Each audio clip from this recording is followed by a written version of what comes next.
Streaming and starting recording. Cool. And then I need to just get my script up. And Dang I think it. I will be I good forgot to go. bring my water over here. Did you guys get my Zencaster links? I put one next to you, Nat. I haven't even looked for it. Yes. Zencaster. Natalie, you gotta open up Zencaster as well. Testing. I am good on that front. How do I do that? Go on to Discord. Yeah. Yeah. Oh. Testing. Sweet. I still sound awful. Message? Great. Where is it? Where is it? It should be a direct message. So if you look on Discord, scroll to the top, and you'll see a red 1 by Zamex's head. Oh. A red 1. Oh crap! I left my water out in the hall. Hang on, everybody. Oh no. Must have water.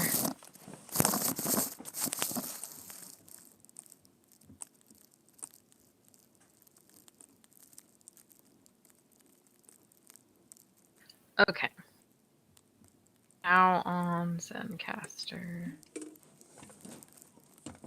Health check passed. Ready to record.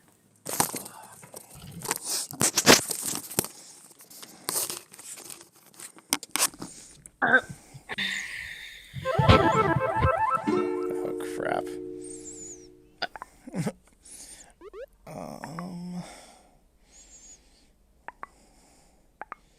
Are you crapping? I got booted from the room because I had my headset sitting out of tracking. I just requested an invite from you, Nat, if you can respond. Yes. Decided not to invite you. What? No? Okay, rip. I must have accidentally tapped it. I'm requesting an invite. Okay.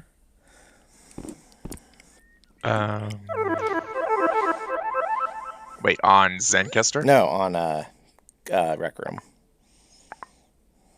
Oh, you left the room. Nice. It kicked me out because my tracking went out of wonky when I set my headset down. Oh, that's always good. Alright, you should be invited now. Okay. Oh god, my streamer cam's gonna have disappeared. Fuck. Oh no. Son of You got a basic idea of what was going on? Yeah. I got a notification. Are we live right now? I just got a notification. Are we, Jay? I hope they caught that F-bomb. I don't know if YouTube is. We might be. If I've only hit it on OBS, but you had to have it set up on YouTube, so I guess we'll find out. I got a notification. Got a YouTube notification. Stop saying right it, okay? Before. Adam's here. Oh. Hi, Adam. Hello. He must have gotten the YouTube notification because I don't think he's in the Discord anymore. Yeah. He got the YouTube one. Look at that. Notification squad. Bup, bup. Alright. Oh, speaking of, time to get the links up in Discord. Oh, yeah. Oh, I guess you could take a look at the YouTube stream, Rip, and see if the camera needs adjusted. I kind of feel like you're going to say it needs tipped down more. Yeah. Now that I look at it. We got to center that. Dang it. Definitely. It didn't look as bad on the camera, but the minute I looked at my screen, it was like, oh, crap. The problem is that one mic is kind of hiding Natalie. Is why I'm trying to... Yeah. Natalie, maybe you should take the middle seat. Try taking the middle seat, because I think I'm taller. Yeah. I'm all short because I'm sitting. There's a way to fix that, I just don't know how.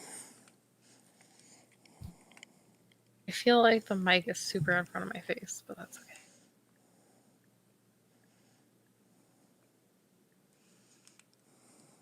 Could sit up straighter, I guess. There you go. You are sitting on the couch. Yeah. Couch equals slouch. I can tell you a way to fix your height. Take your right hand and aim it straight up. hold the jump button until that little ring around your hand appears. Oh, wrong button. Okay. There you go. Now just don't jump again. Okay. Now you're nice and tall. Now I look short. Okay. So now I'm tall. now I guess I Hold need up, to let me get look at the the live stream Discord. open. She's still looking. Oh no, that's got to be delayed. Yeah, no, she's going up. Oh, wrong Yeah, it button. looks good in the stream. Shock That's says what's important. Shock says yes, we heard the F bomb. Oh no, Jay, what have you done? Oh no. It's pretty How funny. could you? All right, Hee hee. I'm turning on fuck, what is it called? A monitor on my computer. Yeah, it's gonna be one of those episodes. I turned on monitoring for my mic, which I haven't done in a long time. We'll see if this drives me insane or not. I have a hard time with monitoring. I've tried it and it just like it makes me talk really slow and weird when I have it Right. turned on. Well, that's part of why, is because it's important to talk more slowly and deliberately. I know people say that's the case, but I know. kind of disagree. It's just gonna highlight my poor English. All right, I just need to get a chat window out, and then I am totally ready to go.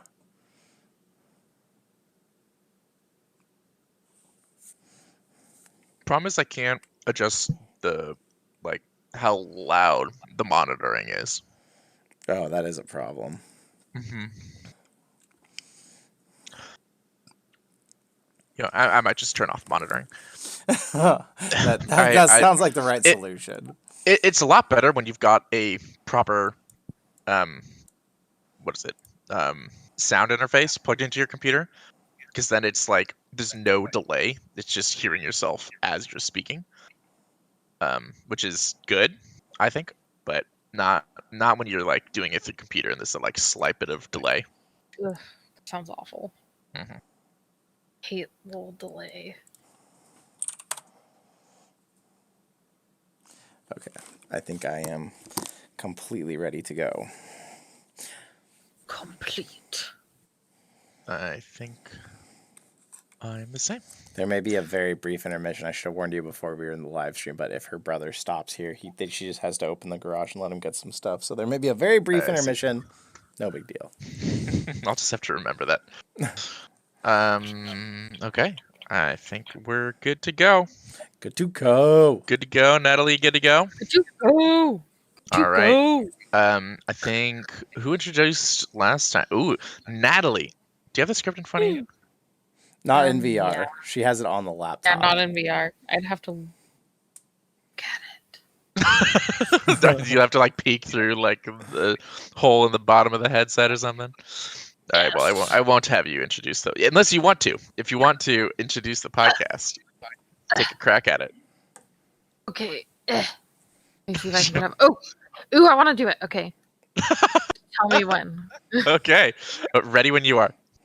Okay. Welcome to the Full Dive Gaming Podcast, bringing a weekly dive of the news, discussion, all. Oh, dang it. I didn't say all. You were doing so well, though. I love it. Okay. I love it. All right. One more. Okay. Take two. Welcome to the Full Dive Gaming Podcast, bringing you a weekly dive of all the news, discussion, and condensed nerd talk you need for virtual reality gaming. Nice.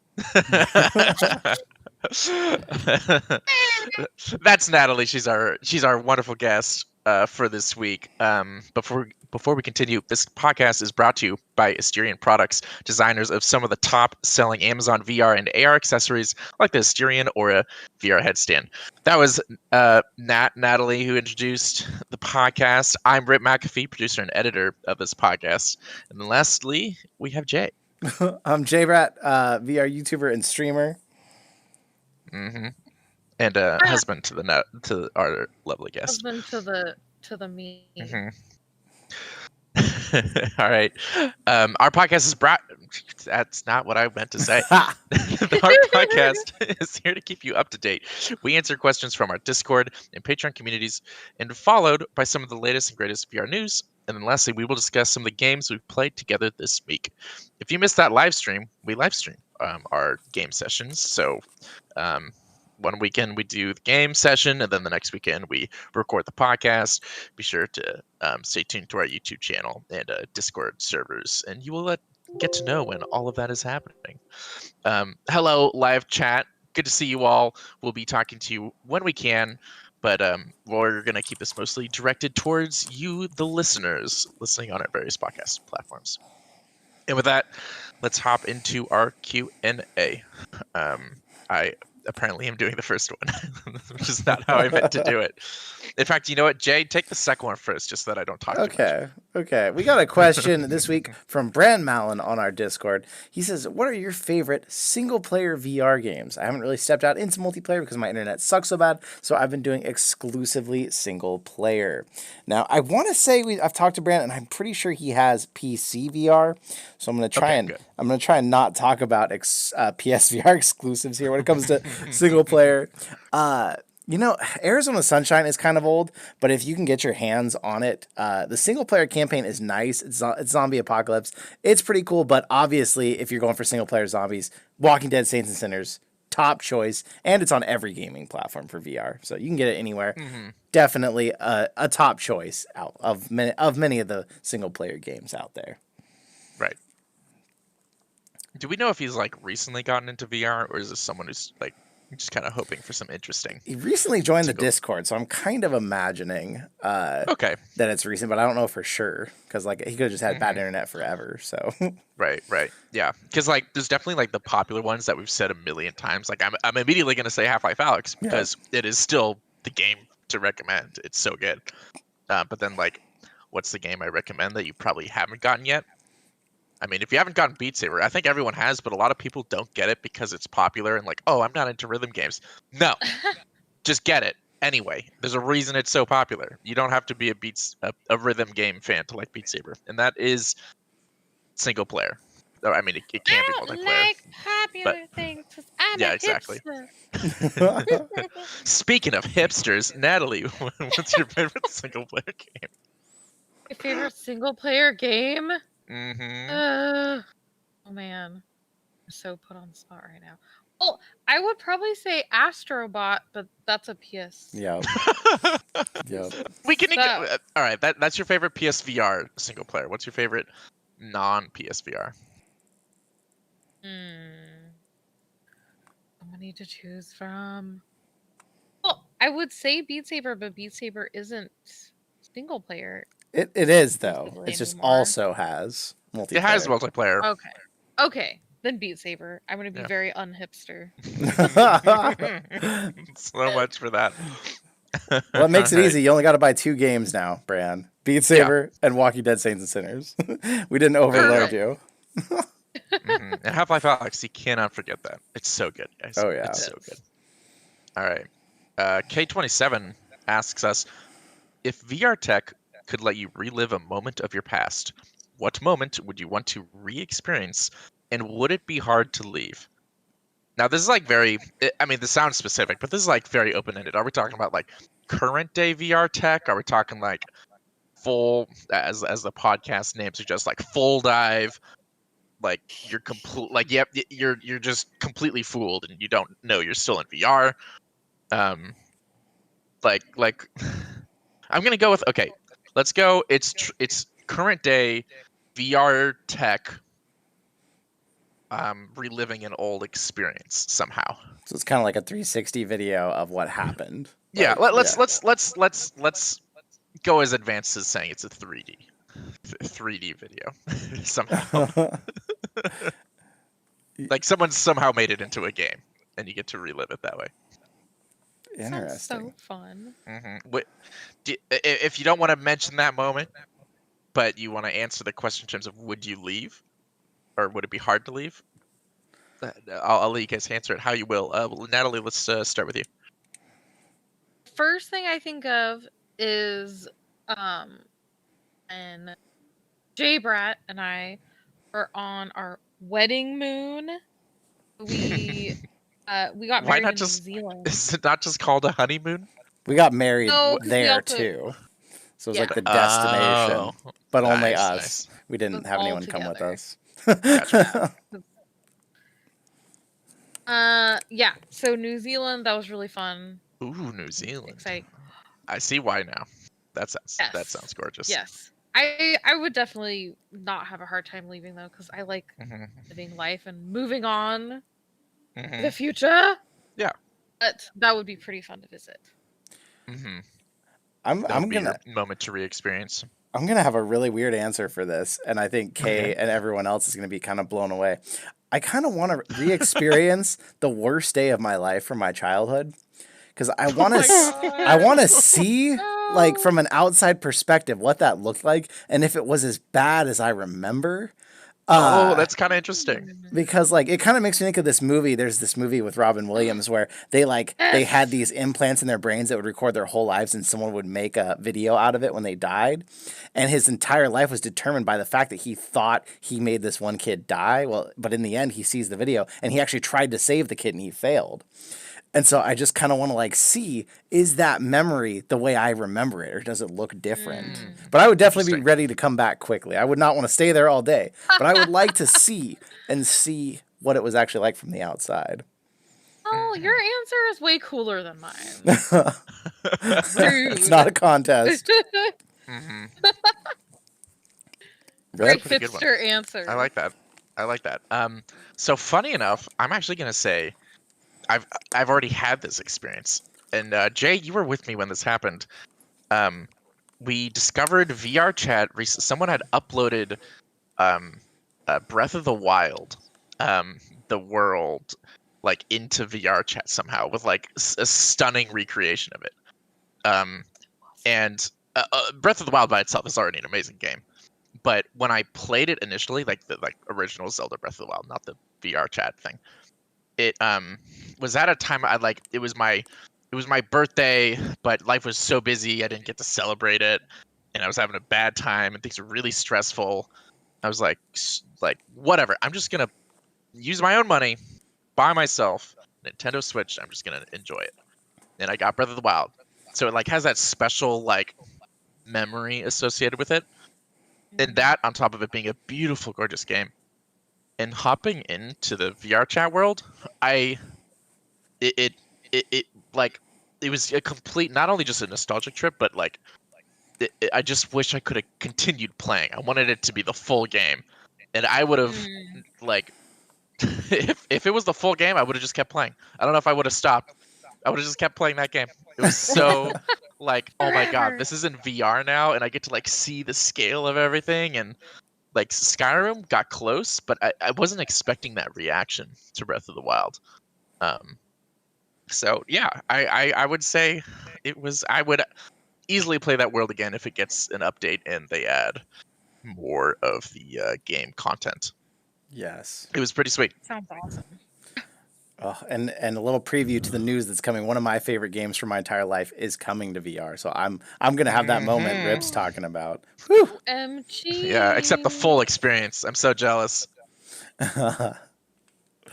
All right, our last question comes from Grim Gnarly. He asks us, how many more subscription-based games will we see now that Oculus has made it official through the store?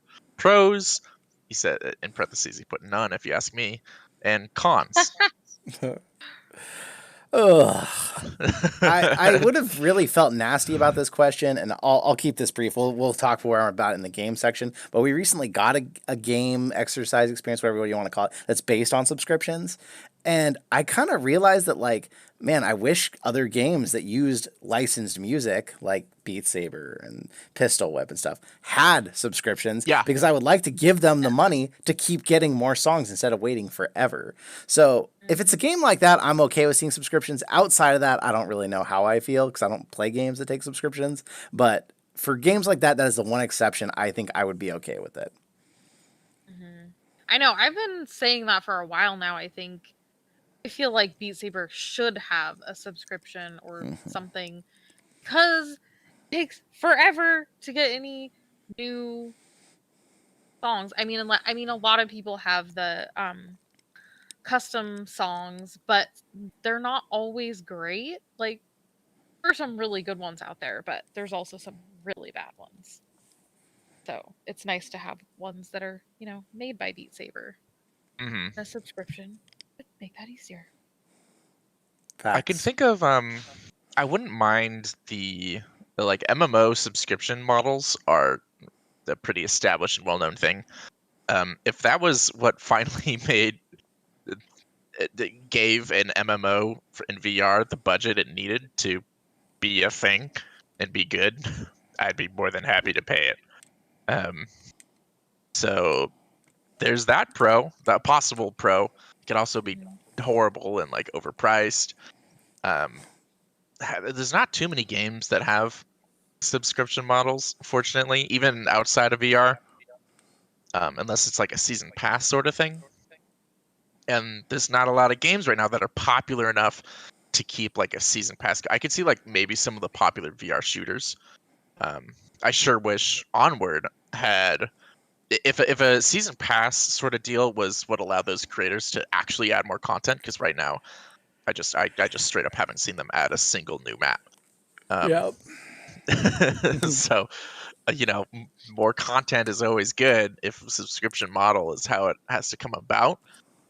The nice thing about subscription models versus DLC when it comes to multiplayer games is that everyone has the same stuff, right? So long as you're paying a subscription, you're on the same playing field as everyone else. You have the same maps. You don't have to buy specific DLC. That's why we're seeing free-to-play-esque games being a big thing, is for that exact reason. There's some pros. There's some possible pros, is what I'm saying. Truth. But I can definitely see why the focus of that question was on the cons, because there's so many subscription-based things nowadays, and it adds up. So you do not want to have 5 million subscriptions just to play a game that you already paid for. Absolutely. I see that. All right, before I hop on into the news, if our live stream chat wants to tackle this question, again, the question is, how many subscription-based games will we need to see now that Oculus has made it official through the store? Pros and cons. If you guys want to answer that question, drop it in the chat. I'll be keeping my eyes out. And if there's a comment like, we'll be regurgitating it here in the podcast live. For your pleasure. Regurgitating sound. So go ahead and respond to that. In the meantime, let's hop into the news. This week's news segment is brought to you by Asterion. Asterion offers high-quality universal VR headset stands. Guys, we love these things. We cannot recommend them enough. Jay has a lot more than 10 now. A million. A lot. He's been doing his own thing. You guys should go check out his channel if you haven't already. But he's been I don't know. I don't want to. I actually don't know exactly what you've been doing though, so I don't want to put words in your mouth. But I know there's some stuff going on there with the Asterion headstands. But they look great. They've got RGB lighting, sleek, minimalistic looks, and this thing is just the perfect companion for your headset. So get your VR headset out of its cardboard box and onto something that is worthy of the device. With $5 off any order, $19.99 or more, using the code FULLDIVE, FULLDIVE, at www.asterionproducts.com. Boom. Whoop. All right, Jay, you have our first news piece. Some of the most exciting VR news that I've gotten to talk about in months. Resident Evil 4 is coming fully to virtual reality, being redesigned for virtual reality. We're talking first-person perspective, yet they kept the awesome inventory system in there. If you don't know what Resident Evil is, you must live under a rock, but it's a survival horror game that's been popular for many years since the first one came out on the PS1. You're set in a world of zombies trying to survive, and Resident Evil 4 changed the game by making an over-the-shoulder third-person perspective, making it into a really exciting action horror game. Well, we're getting it again in VR. First person, gun in one hand, knife in the other, fighting hordes of zombies, searching for all your supplies all over the place, bartering with the awesome salesman dude. It looks like from the trailer they have brought all the magic of Resident Evil 4 with one humongous major con, Oculus Quest 2 exclusive. Not Wait, even what? Really? not even Quest exclusive. Quest 2 It's exclusive. it's not even coming to the general Oculus store. It's Nope. gonna be only. Nope. Never mind. All right. News piece number 2, because that piece of news was garbage. Oh, that hurts, doesn't it? I was Oh so my excited gosh, yeah. because the first day this news came out, I made a video on it, and it was like we just knew it was coming. And then the next day they said, "Oh, it's going to be a Quest 2 exclusive." By the Oh my way, God. and we were all like, "Oh, I'm still like I have a Quest That's 2, painful. but That's even how having a bad Quest that 2, news is. yeah, even having a Quest 2 that hurt my feelings because I was like, this is an amazing game. This is going to be so good. This should be shared by the entire VR community. But Oculus was designed involved in the redesign, and so guess what? Quest 2 only. Ugh. Ouch. But I'm still Funny gonna because play I feel the like crap out of it. when there's PlayStation VR exclusives, you're always kind of like, heh. But when it's Quest 2 exclusives, like, no. Well, if it was Quest exclusive, even, but the Quest ones really get screwed on this. Like that is Yeah, it's messed up. mean. That's like, okay, you can't even play it. You got to get your Quest 2 now. Like that's just Rude. that's just a way to crap on the Quest 1 because even as recently as last summer, the Quest 1 was still like this hot new item. It's just shocking to see this happening. So, am I excited? again. Yes. Will we find out more news tomorrow when this podcast actually releases? It'll be today, but April 21st, 3 p.m. Pacific time, they're going to have a whole Oculus gaming showcase. We'll find out more then. Yeah. It's I'm so mad. Rip, you're going to so finally mad. have to get the I'm not Quest even- 2. Okay. Disclaimer: I don't have that same nostalgic memory of not nostalgia of Resident Evil 4. Shush. I just like. Believe it or not, my first Resident Evil game was Resident Evil 6, which is like not a podium of good gaming. No. I played that with my friend, like co-op on the couch, Resident Evil 6 that is, and we just spent the entire time laughing at how bad the game was. It kind of like came to a great awful conclusion when we like spent 4 hours going deeper and deeper down into the ground, and then eventually it's like, okay, we need to leave now, and they like go through a tunnel that's like 10 meters long, and they're out like on the side of a mountain. I'm like, ow, how did that happen? The game's awful. So like, but we need. I want to play good games in VR, and Resident Evil 4 in VR would have been just such a simple. Yeah, I'm buying this as soon as it comes out, and I'm gonna play it, and I'm gonna make sure that like everyone I can force my headset onto is also gonna play this. But not now. Being safe for COVID. Yeah, I was about to say. I've got like my 2-3 friends, that are like also fully vaccinated, and generally like I'm like that's kind of what I'm allowing right now, and I'd force the VR headset on those guys. And I wanted to show them this. Like I like literally as soon as Jay. Actually, that's not true. I actually found this news piece before Jay had brought it up. Yay. But yeah, usually he gets these things first. And I was like, yes, this is gonna be so good. Oh, Resident Evil in VR. Oh yeah. And now it's just sadness. It's just a big old hole in my heart in the shape of Resident Evil. I fear we're gonna see more of this crap with Facebook and their whole push and all their money. Like I fear we're gonna see some really good games coming out, and they're gonna be Quest 2 exclusives. Apparently, like that's bad for the VR industry. And even as an owner of one, I'm not like, haha, take that. I'm just like, F. Like this is bad for all of us. Ironically, I wouldn't have even minded if it was a PlayStation exclusive for some reason. Like, I don't know. There's something less awful about that. Yeah. Because Oculus is Facebook, so yeah. Awful. And the Quest 2 is the only Oculus headset that makes you get a Facebook account.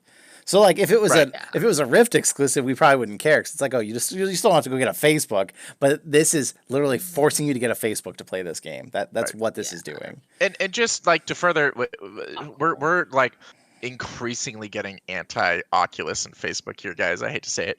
Like when I hear that it's going to be Oculus Quest 2 specifically as well, it's like that's the thing. If when the PlayStation VR 2 comes out, you're going to be able to play all the old ones. New games that come out are probably going to try and add some support for the original PSVR. Like Sony cares about the people on its system.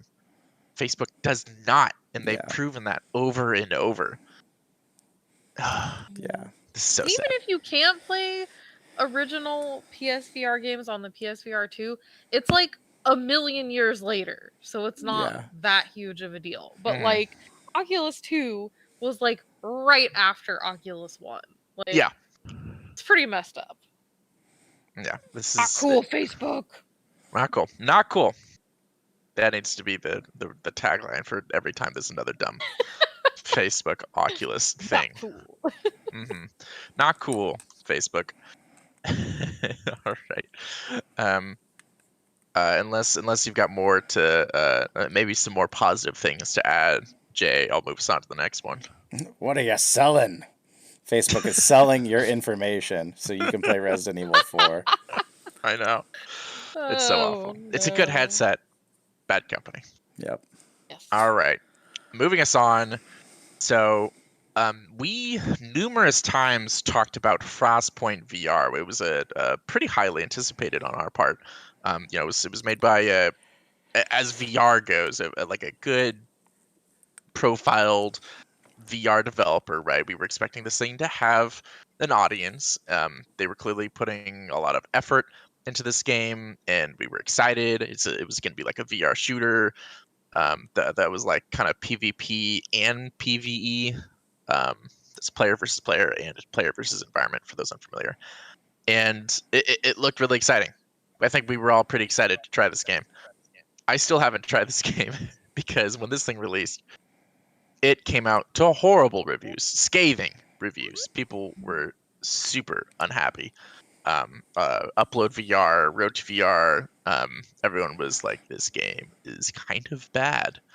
And even when the game came out, it was very difficult to find a match. And now it has gotten so bad that Frostpoint VR, the game that had all the potential to be an up-and-coming new VR shooter, is officially closing down its servers. It was released just in December. Like, it was just in December this thing came out. And already they are shutting the servers down. They made this announcement super recently, but the servers, they're not down yet, but they will be down on May 9th. So that's pretty soon. So if you want to get some Frostpoint action, this thing's only multiplayer, I believe. So if you want to play this game at all, I don't know if you can like play it alone in a lobby or whatnot, but if you want to play Frostpoint VR, you better do it quick. Pew pew pew at nothing. Oh my gosh. Well, there's some you can like shoot aliens, something like that. I don't know. Okay. Yeah, this was that one monsters. that you were supposed to like. You had teams fighting each other, but there was also environmental enemies fighting you too. Like right. You're supposed to add that. Do you remember who developed this, Rip? Do you remember who the developers were? I can do my usual fancy looking up things while I'm in VR. I would love to know that and how much this thing cost, because that is atrocious. I think it released. Are they gonna refund people? Like because if it's online only, you're done. The game is done for you, and that quickly. That's crazy quick. Yeah, this game was made by In Exile Entertainment. They made Wasteland 3 and The Mage's Tale, but the big one being Wasteland 3. That is not I don't think that's a VR game. That's just a straight up popular game. Yeah. Yeah. We've seen this before, though. Regular developers don't always come into VR and make the splash they think they're going to. No, they don't. They don't always understand the ecosystem and the gaming style is different. So hopefully they learned a lesson. What I fear is this means they'll just never literacy. try. Yes. I fear they'll never try VR again. But hopefully instead they make something worthwhile. Yeah. The game released and has continued to have mostly negative reviews on Steam.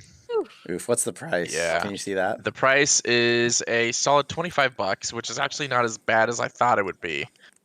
But still, if they were hoping to regain a player base, they should make it free till they shut it down. That's terrible. Yeah, they should have. Yeah, exactly. Intense 10v10 tactical VR shooter. Sad. The last news was the leaderboard challenge winners. Yeah, Oh, frick. sad for Frostpoint. So that's the end of another. It's just to like kind of bring this into the larger world of VR. Give our listeners some context. This is not the first time we've heard of this. Perhaps I don't hear of too many VR games shutting down servers once and for all quite like this, but definitely games that just release. They're hoping to like strike it big. There's not a lot of popular VR shooters right now, so you'd think if you just nailed it, you can like get in there and make a good VR shooter popular. But like Contractors, if anything, has shown us that game is polished. It's got a ton of content, and still that thing like has trouble breaking 100 players. Yeah. at any given moment. It's the VR industry is tough. There's not as many people as you'd think playing, and multiplayer games coming out and within a week not having anyone to play with. It's a familiar story. Yeah. Sad. Sad. Makes me glad we didn't actually end up playing it now. I know. Yeah. I mean, like I saw when it came out, and the instant poor reviews was just like it kind of killed my interest to play it, because I didn't want to buy a game that like we couldn't even get a connection in a match to. We could have done the 2-hour Steam trial though. The all popular 2-hour Steam trial. All right, I'm gonna move us on from our news and into our games played. Those of you who pay attention, we streamed Gorilla Tag. Finally, this game's been out for a little bit now, but it's been, the popularity is just climbing. And of course, we are actually not hipsters, so we play what's popular. Because that's what the views are. But also, you guys just kept recommending, guys, you should play Gorilla Tag. And then I'd ask, because I didn't want to play Gorilla Tag, hey guys, what do you want to play now? And then all the people on Discord, I want you to play Gorilla Tag. And we're like, fine. So we play Gorilla Tag. And I was surprised. But what did you guys think? Gorilla Tag. Nat, why don't you explain what Gorilla Tag is in case someone hasn't heard of it? And because I think it'd be interesting to hear you explain the game. It would be. It looks terrible. I love that. That's a great start. Just all grainy and awful. Mm-hmm. And you are basically a half gorilla that has no legs. And you flail around. Good choice, Jay. You flail around using your arms instead of your legs, because you have no legs, to run around an area and tag each other. And there are 2 different modes. You can do normal tag, where like you're it and you make other person it, or virus or whatever version, where you are it and you try and get everyone else it. Yeah, there's like a survival / zombies mode that you would like see in Call of Duty, where you like, once you're it, you join the it crowd, and then you got the more typical like only one person's it at a time. It's pretty simple. It's a very simple concept. Okay, what'd you think of the game, Natalie? So when we first got in it, I was like, this is terrible, because the graphics are awful, and oh my gosh, it's so like, it takes forever to even find your people that you're playing with, and there's this weird little computer thing. You have to put like a little password in, and you're like, we'll be getting into that, don't worry. So yeah, but it was kind of funny. I was kind of surprised when you actually start playing it, because you're like moving around. You get kind of giggly like you do when you actually like run around in real life. Like if you were playing in real life, you're like, yeah, it's fun. But I definitely thought, like, I was kind of done after a little while, because it's like, okay, we're doing the same thing over and over. and then it kind of lost a little bit of the fun for me after a while, because it's like you try to not get it and but then if you're playing the virus mode or whatever it's called, Yeah. it's like, well, I don't really care if I'm it, because I'll eventually be it anyway, and I'll just enjoy the winning team. So Mm-hmm. who cares? Yeah, It was more fun than there's no I like thought. time limit. Eventually you can win if you hide long enough or run long enough. It's like you're just gonna keep playing That would until make it you're more it. fun. Yeah. Yeah. Right. Yeah. Mm-hmm. It's very undeveloped. Gorilla Tech, I don't know. I'm guessing it's developed by one person by the looks of it. I don't know that It for feels that sure. way. But it's just this game that someone was like, hey, let's try really different locomotion than anything that we've ever tried. And basically, your hands are, if you touch anything, if I were to touch this rail right now, I could like lift my whole body up by touching this edge of this seat here. And it becomes extremely obnoxious because you don't even mean to. You barely bump something and it knocks you. And you're trying to learn Yeah. to bounce yourself around on your hands, and it's very difficult, and it can be a little glitchy, but it's fun because you're just all stuck in this experience together. So like it's just this mess, and you're trying to learn to play it together, and it is more fun than I would have expected. And people say, is it worth it? It's free. We didn't mention that. It's free. You can get it on Steam VR. You can get it on App Labs on your Quest and play it. So you can't really knock it when it's free, I guess. It is surprisingly popular. And the problem, though, too, the minute you get in, you don't get to join a lobby and find your friends. You like are stuck in this weird hallway. You have to learn to find your way out of it. And the minute you get out, you're thrust into a public match. So if there's squeakers or screamers or screechers, you're hearing it all because there's no proximity based sound. You instantly hear everyone in the room with you. And if you even wanted to mute one of them, you have to navigate your way to this board that shows all their names and then click mute manually with your hands. So It's awful. Yeah, it can be a very good or very bad experience depending on what that first lobby is you make it into the first time. Yeah. So, and then Rip, you can tell them. You have to get to like a tree. You can tell them what about that part. Oh my gosh. Okay. When you boot up this game, you're just, I mean, that nothing's explained. You're really just thrown into the deep end. At the very least, it forces you, before you have to engage anyone else and like talk and play the actual game, you just gotta get yourself out of like a tunnel, basically. And Jay kind of explained the mechanics. You just, it's like you're a gorilla with no legs. So you just tossing yourself around with your hands, and once you finally get out of the tunnel, it doesn't tell you to do this. You have to go to a tree, climb the tree. There's a lot of tree. Oh, I dropped something. Oh well. You have to find it. You have to go to a specific tree. Fortunately, it's the big one. Go to this big tree. Go inside. Interact with a computer that's inside. It's not like there's a big sign saying, "Hey, if you want to, match make or do anything besides just play in the lobby you're already in, make sure you go to this computer." And then once you're at the computer, I have used like very old computers that are more intuitive than this thing.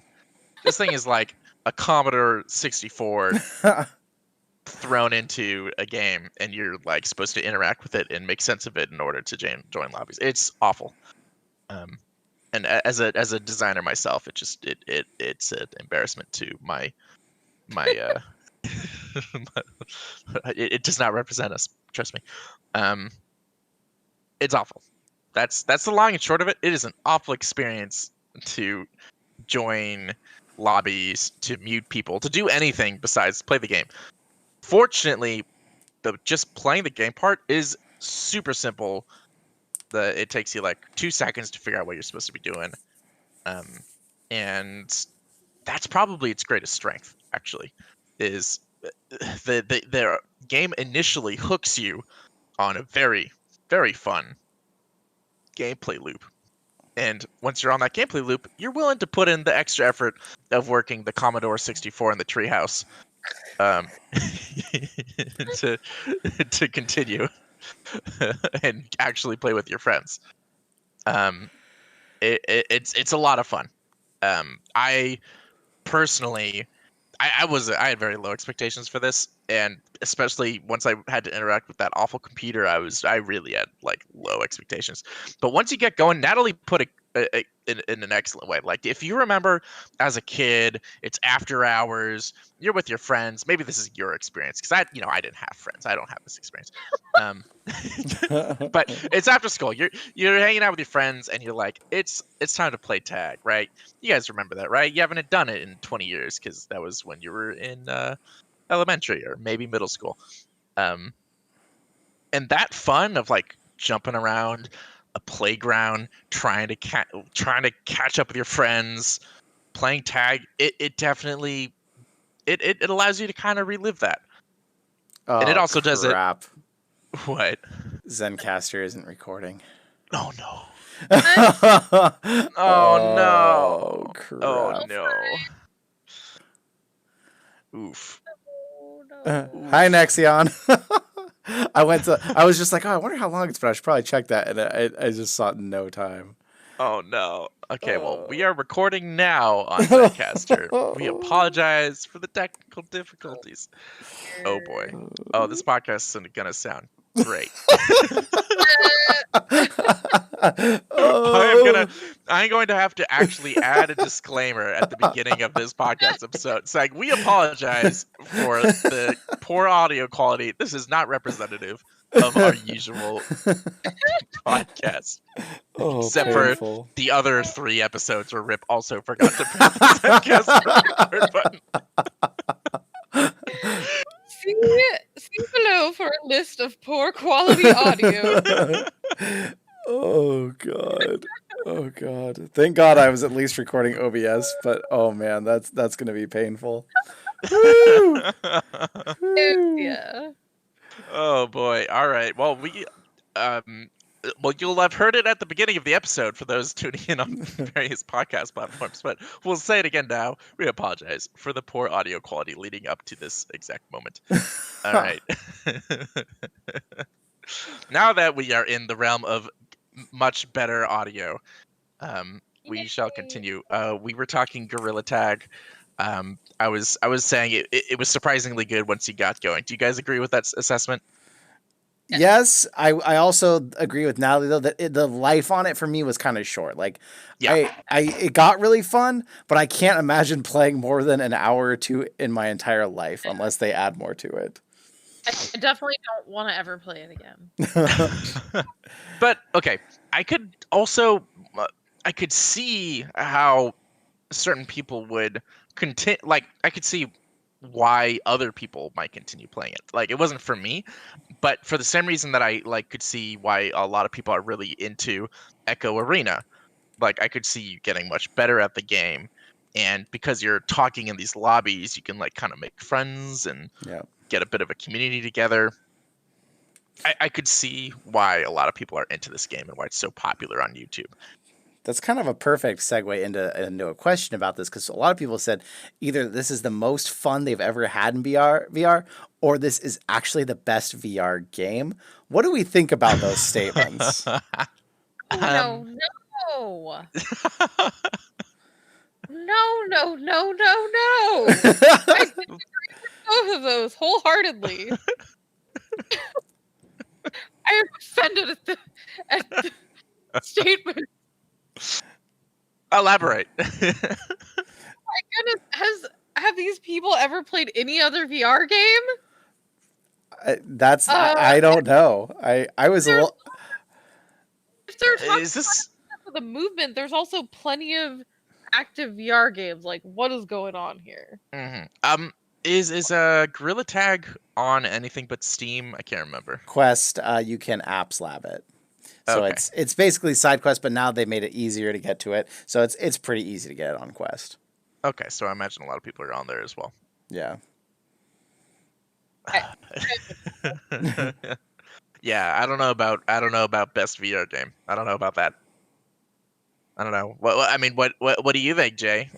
Is it the best? Is it the killer VR app? Is it the one to finally take down Beat Saber? This hurts my feelings hearing this because it's not a terrible experience. It's fun, but to say that to these other games that have been so much development, so much time have been put into it, I think what it does is it uses something in VR though that other games still are failing to do. It remembers that VR is a whole new medium that can do something so different than anything else, and they did that with locomotion, and I think that's what's screwing with people's heads. This is not the best VR game ever, but it is so weird feeling yourself move around by bouncing your hands off things and chasing your friends around that it does feel innovative for something so simple. Yeah.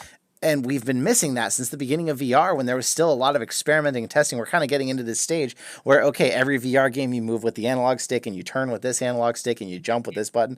We're already falling into this trap of, okay, this is what VR games are. And no, we haven't even reached nearly the halfway up the mountain of what VR can offer, and we're getting into this rut. So that is the one thing I appreciate about this game, is that they're changing up again. They're trying something different. We need more of that spirit in VR right now. Yeah, in terms of locomotion, well, not locomotion. In terms of moving as for VR games, the mechanics of this one are both unique and actually surprisingly good. Like the game does get some motion sickness problems for sure. Like if you have motion sickness problems, stay clear of this game. Like warm up on some Skyrim VR or something. That's always my recommendation. This game's pretty tough. But that said, if you're used to VR, it didn't take me too long to get used to this one, and it's fun. And this is not, however, an excuse to have this is not the same as Gorn, where you had to grab the world and move it past you. It's not that. It's more like you said in game getting over it. That was actually a really good. Yeah. Mm-hmm. What is that game called? Getting over it by with Bennett Foddy. Yeah. Imagine that, but as a VR game mechanic, where your hands are that hammer, where you're kind of bouncing yourself throughout the world. Yeah. That was a very good comparison. Especially because when you're trying to climb anything, oh my gosh. I wouldn't even mind in terms of VR mods. This game is super ripe for having some good Steam Workshop mods that have some interesting parkour worlds to go through. There's actually a game. I don't know if it's out yet. I should check on this after the podcast. Have you been seeing on Reddit? There's that one game where you're kind of in a blue world and there's all these yellow bars and such. And you kind of leaping from bar to bar and completing a level. Have you been seeing that on Reddit? It's on every.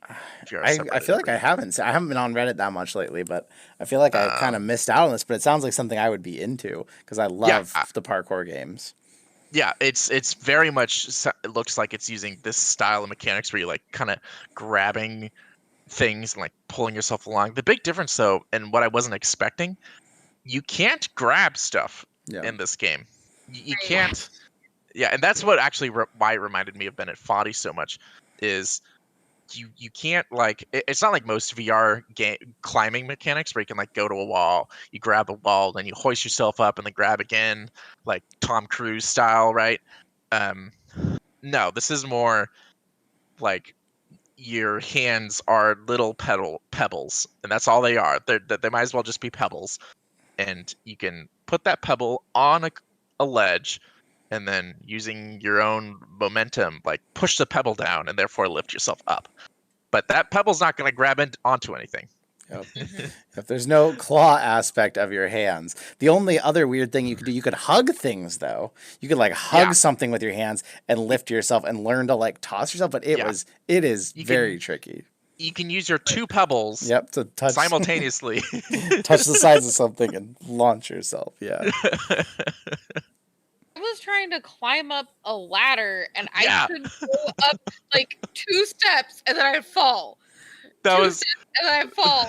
And Brian was there and he was trying to explain to me, oh, you have to stay on this one and then go to the next one. He's trying to coach me through it. And I'm like, yeah, I got it. No, I don't got it. That was admittedly very fun. Trying to that's when I mentioned the Bennett Foddy thing, was trying to climb that ladder because I was like, oh my god, this is literally that experience again where I'm so close, and then I just put a little too much effort towards the top and I bounced, I hit myself away from the ladder and find myself flying back 4 feet. Oh my And it's fun. I want some more parkour stuff. There's definitely some longevity that could be like if we're lacking content right now, which is what Jay was mentioning. I can easily see if there's like a lot of new maps that add some stuff like that. Especially, oh my gosh, if you can do that in multiplayer where you're as a group trying to get through a parkour level like that, I could easily play that game more. I think. Truth. We'll see. Take notes, Mr. Gorilla Tag developer. Who knows? Maybe I'll try to get him on the podcast. We'll see if we can get him in here. All right. With that, I think I'm going to take us off of Gorilla Tag. We're pretty close to the end here, but Jay, Natalie, you guys played some other games. You guys might want to touch on if you feel like it. Well, Supernatural isn't exactly a game. If you've heard of it, it is an Oculus Quest 2 exclusive, which I actually didn't know. It is another Quest 2 exclusive. It is an exercise program, and it's you've probably seen ads for it. It's kind of like Beat Saber. You're listening to music and you're swinging at these, but they're like balloons, and they're you're hitting them with bats instead of sabers. So it's like a legally safe knockoff.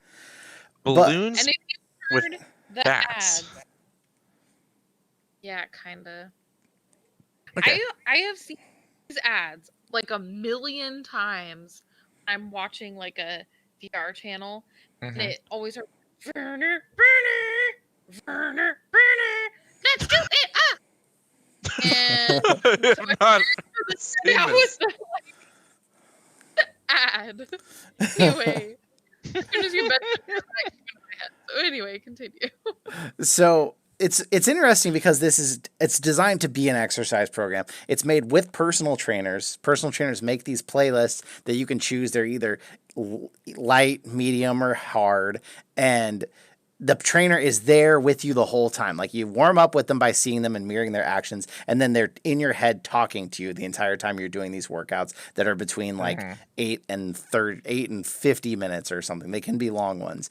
And They also have meditations, but we have not done. They do have meditation stretchings, which we haven't tried yet. I gotta say, I went into this thinking this was a Beat Saber knockoff, and then I wouldn't care about it at all, and then I would never dream of paying $20 a month for it.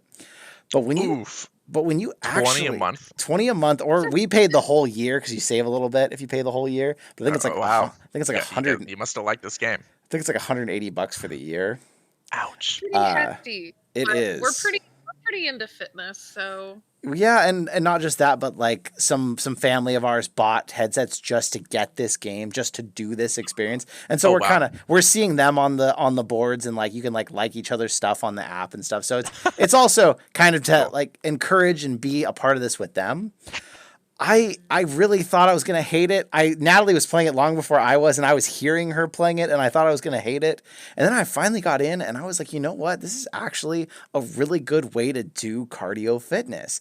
They set it up really well. It's kind of like, imagine a Beat Saber playlist that just automatically plays. There's no break time in between, and you got a personal trainer talking you through it, helping remind you tips and stuff while you're doing it, into all these different curated workouts of a lot of new and good and popular music. This isn't just crap default music. There's old music too. They have good like 90s playlists, 70s playlists. Yeah, there's something for everyone. But I mean, they've got Skrillex, they've got Diplo, they've got Kanye West, they've got like all kinds of songs. So it's really like if you just took Beat Saber and made it into a very fleshed out exercise program that uses 360-degree photos of all different locations all over the world that you stand inside. I was surprised because when we had Abshire on here, and he's the VR fitness enthusiast, he kind of knocked this off as like, oh, it's just Beat Saber, don't play it. I don't know if he actually had played it, but it's definitely more than the sum of its parts. I will give it that. I was surprised. I was surprised too because we did the trial. Person, when I saw the ads, I was like, okay, this ad is cool, but it looks exactly like Beat Saber, and this is dumb. Right. And then we got it, and it was like, and it really gets you sweating, like, more for me than Beat Saber, because I'm kind of in between Expert and Expert Plus on Beat Saber. So the Expert ones, I'm like not working as hard, but Expert Plus is too hard, so then I just die. And so Unfortunate. I know. And so it works really well getting you moving, and more than just the arm movements, it also has you like squat down and stuff. And I know Beat Saber has some of that, but it has more of it, so getting your whole body going. And honestly, so the coach people, sometimes they're a little annoying. But the stuff they say is kind of cheesy, but it's like Mhm. positive affirmations and stuff. I mean, that's So like pretty typical Yeah. fitness. I was just playing some Ring Fit the other day, Mhm. which is like the Nintendo Yeah, Switch sort of fitness thing, and like you in the moment you're like, yeah, this guy's saying I'm doing such a good job and I'm all about this. But then like the moment someone walks into the room, you're like, just feel like it like you're so uncomfortable all of a sudden. Like you feel like you're playing a game that's made for like 5-year-olds with how like great, good job, excellent, and they literally say it that fast, like every half second. They're like, you're still doing great, and you're just like, yeah. I feel like the coaches on this have like a quota of how much time can go by before they say something else. But they have like personal stories, so it's a little more. I guess I can't say personalized because it's not like personalized to each person, but it Mhm. feels more personal than like just saying "great, good job." They're like Okay, good. talking about a story about like the playlist, or Mm, incorporating stuff from a song into like what they're saying. interesting. So, but some of the stuff is kind of cheesy, but it still is like puts you in a positive mood. Right. So, and it really gets you. And man, can Jeremiah slash Jbrat, like he does Expert Plus songs on Beat Saber and is like going crazy. And if this game can get him sweating, then I would say it's good. That is a good sign. Yeah. Well, I mean, like the thing about like Expert Plus songs and really those, I'm curious if you can like kind of game. Do you think you can game Supernatural? Because that's the thing about Beat Saber is getting better at the harder modes is less about swinging more wildly and instead learning how to prioritize movements and sort of get a flow going and learning how to move in a way that's very efficient. Um, while still getting like a good score, making sure you're getting like full swings. Can you do that with Supernatural? Is there like a worry of the more you play it, the less effort you might end up putting into it as a result of that? Do you think? I think there could be, but like the trainers will remind you during it. They're like, don't be moving those wrists. You need to be using your whole arms for this. Like, there is a bit of self accountability, and there's really Right. no point to gaming it because you don't have like a score you see during it or anything. Like, Okay. you're just there to exercise. So you're trying to actually do it right. There is a score, But there is a score you when want it's to do better done. than your friends. Yeah, when it's done, but you Because can't there's a see leaderboard. it. Yeah, you can't see it while it's happening. But and the Okay. trainers remind you that stuff. But you could, I mean, if you really tried, you could just flick the crap out of your wrists to do it, and you could cheat.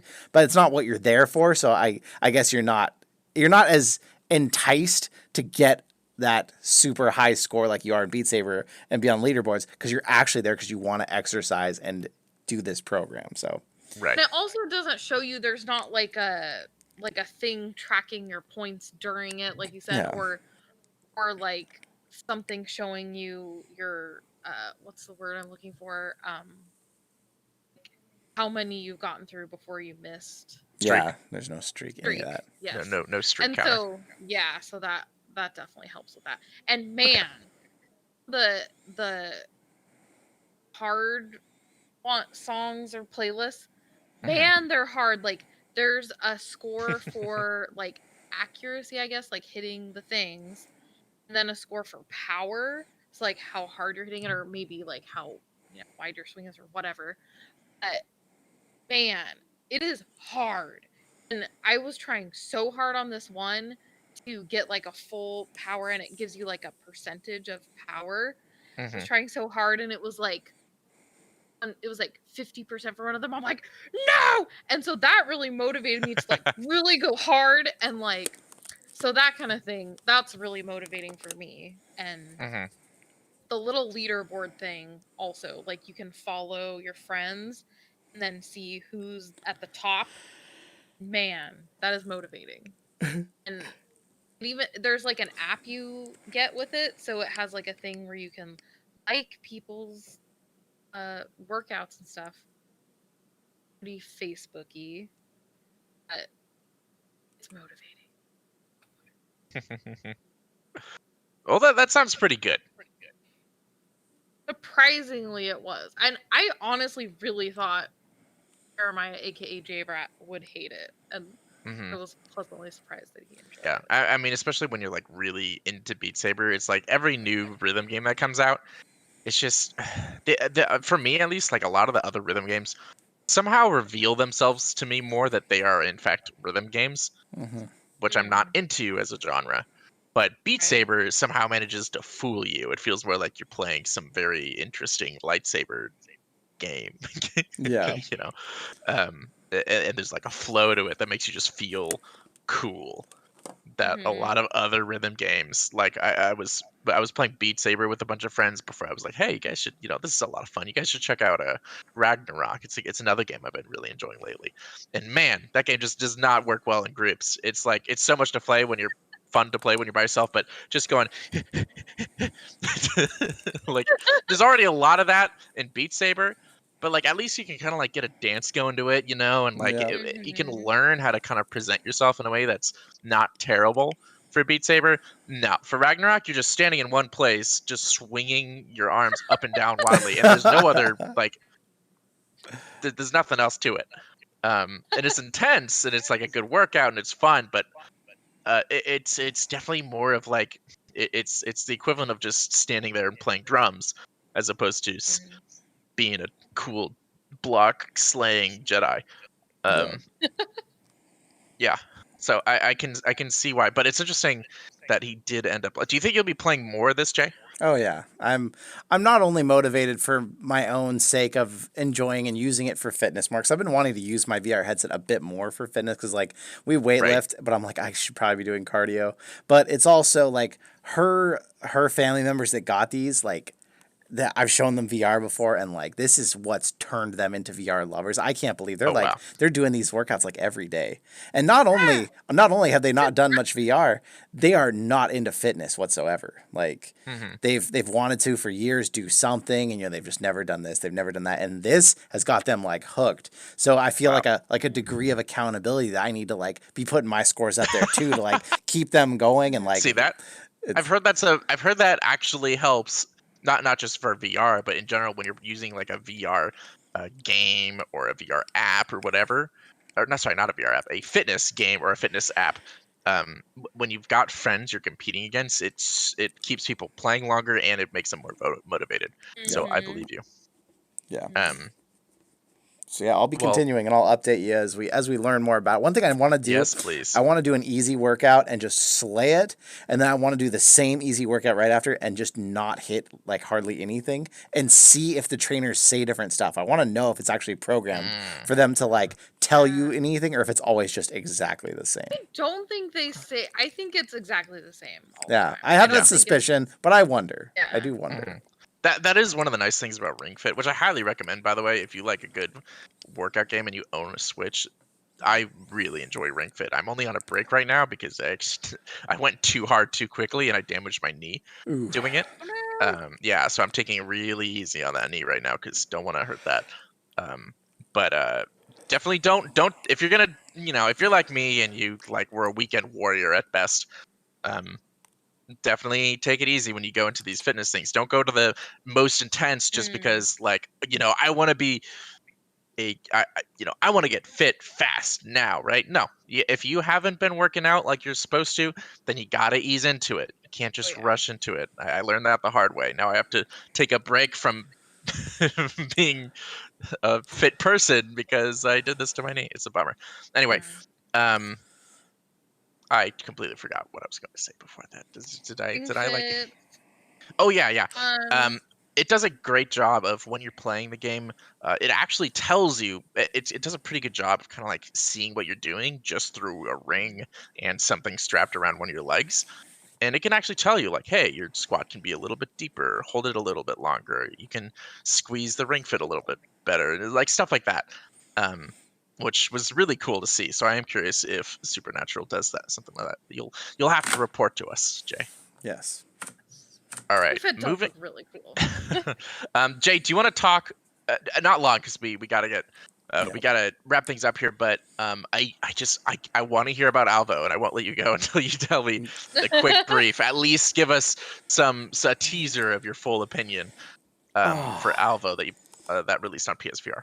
Alvo came out. It's a multiplayer online shooter.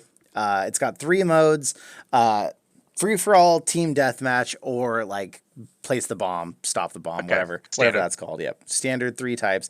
I played with the aim controller because I figured that was the only way to play, and it was going to be the best way. This game is surprisingly making quite the splash on PSVR. But I will say that is only because they don't have Pavlov or Contractors or any of those. Yeah.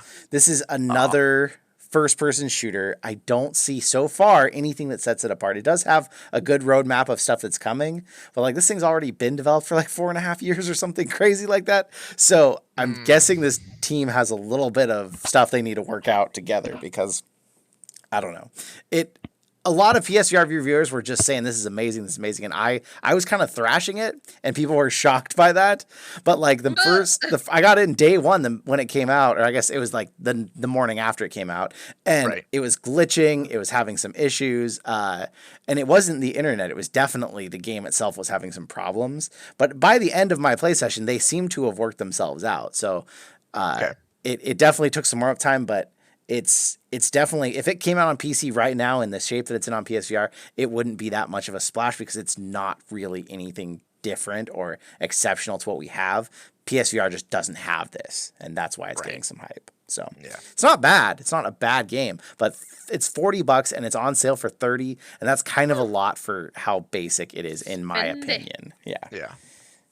And it says something that it's out right now, and like pre-orders, I could see maybe that kind of a sale, but the fact that it's already out and it has that sale going on, a little sus, if you ask me. They like launched it on sale, which was kind of weird. I guess they were like, let's get people in there quickly, but maybe why didn't you just make it $30 then? Why is it $40 on sale? Like, punish the people coming in later? No, that's not how you do it. Yeah.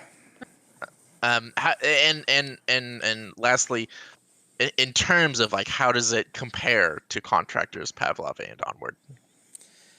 Like on a technical gameplay level, would you say which one's it most like? It's definitely, I mean, it feels more like a Counter-Strike kind of game. I mean, I think it took like 6 shots typically to kill someone. Well, that's a lot. It take a lot. What about headshots? Headshots were a little less. I think it was still 3 or 4 though. It definitely was pretty arcadey. The grenades, that's not Counter-Strike. The grenades Counter-Strike is instant. Was it? Okay. I played Counter-Strike way back in the day, and I felt like I actually got to shoot people, so I didn't think that it was. It's definitely kind of arcadey. One-shot headshot. It's definitely kind of arcadey, and the grenades though are the thing. I got to the point where I was killing people with grenades more than shooting them because the grenades had such a range, and you could like quickly throw a grenade and they'd kill you, and then the grenade would kill them. You get to see it happen. Once you realized the grenades were as overpowered as they were, everyone was just using grenades half the time. So that's rough. That kind of messed it up. It was fun when you're the only one doing it, but then when everyone's doing it, it's like you spawn and you get blown up by 3 grenades at the same time. So it's got a roadmap. It needs those patches, in my opinion, and hopefully by the time it comes to PC, it will be a better product, but I don't see it making much of a splash on PC when we already have games that are much more polished and much better. I think this is a classic case of it was in development for way too long and everything's passed it by. Yeah. Well, fortunately, it's on PSVR, and finally, PlayStation has some games to play. I think they definitely need. Contractors is still not out on PlayStation VR, right? No, it's only Firewall 0 Hour, which is a decent game if you have friends that play it with you. But the lobbies are just too sparse at this point to play it without friends. That's unfortunate. Yeah. All right, and with that, we're going to wrap things up here for today's podcast. Before we go, please don't leave, guys. Listen in. Don't leave. You should join the Discord server. Don't leave. The Discord server is an awesome place to be, guys. Consider checking it out. We're always on there. We're talking to you guys. I know some people are like, I just want to lurk, but trust me, join the Discord, say hi. If you've got some questions you want to ask us, we are around. Natalie's in the Discord as well. Come and say hi. Similarly, we have a Patreon community. If you want to make sure your answers make it into, or not your answers, your questions make it into the podcast, our patron community absolutely gets priority. So please ask us some questions on either of those platforms. If you are watching the YouTube channel, consider checking out our podcast. You know, we're on Spotify, we're on Google Podcasts, we're on iTunes, we're everywhere. If we're not where you want to listen to podcasts, let us know. Similarly, if you are listening to this podcast and you're like, I want to interact with this, I want to be in the chat, I want to answer questions, etc., check out the YouTube channel. We are live streaming right now, though we're going to stop in just a second here. And with that, we're going to stop. Thank you. Thank you for tuning in. We will see you all, episode 45, in 2 weeks. That's right. We have Natalie here, and she likes to say, fortunately, it wasn't, but you like, I thought it was like supposed to be more like doive. Like, doive on in. I heard dive. Oh no, I said doive. Oh, I couldn't hear it because you were talking. it was so loud. It's so loud, just sound like. I'm not good at being quiet. That's fine. That's why you're here. All right. Goodbye, everyone. Time to fly. I'm gonna stop recording and stop streaming because I got to get this thing to you quickly because you're gonna have to pull audio from this.